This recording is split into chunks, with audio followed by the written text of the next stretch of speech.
Parlamentin Evropian? Jam ftuar në një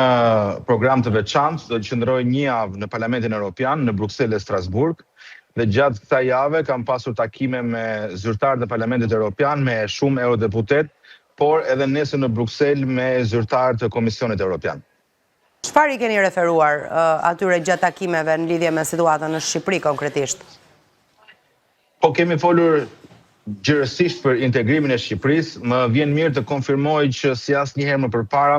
ka një dëshirë dhe një dashamirësi shumë të madhe nga eurodeputetët, nga zyrtarët, nga Bashkimi Evropian në tërësi për të përshpejtuar procesin edhe për të afruar sa më parë Shqipërinë në Bashkimin Evropian. Sigurisht kjo lidhet edhe me situatën gjeopolitike, me luftën në Ukrainë, dhe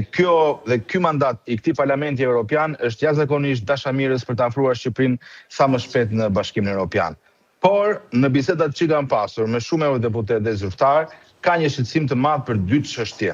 themelore, që janë lufta ndaj korrupsionit dhe pavarësia e gjyqësorit. Në lidhje me luftën ndaj korrupsionit,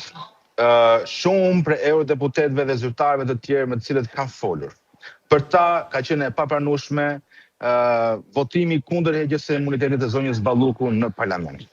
Gjithashtu, për ta është shumë e rëndësishme që të forcohet lufta e spakut kundër korrupsionit dhe forcohet dhe sistemi i drejtësisë në Shqipëri në mënyrë që politika të mos futi duart atje. Pra, këtu kemi një lloj paradoksi, sepse nga një anë kemi një dashamirësi shumë të madhe nga Bashkimi Evropian që jo vetëm ka hapur gjithë kapitujt dhe po e përshpejton procesin, dhe kur topi është në anën tonë, kur ne duhet të tregojmë një vullnet për luftën ndaj korrupsionit dhe veçanërisht në kërkesën që në parlament duhet të votuar heqja e imunitetit të zonjës Balluku dhe kjo nuk ndodhi, kjo ka ngritur shqetësim dhe skepticizëm të madh në shumë prej njerëzve influent në Bashkimin Evropian. Kjo është një çështje që do hajë diskutim në vazhdimsi, por një gjë mund ta themi me vërtetësi dhe me bindje patjetër që betejë që Edi Rama bëri për të mbrojtur Belinda Ballukun në parlament ka cënuar dhe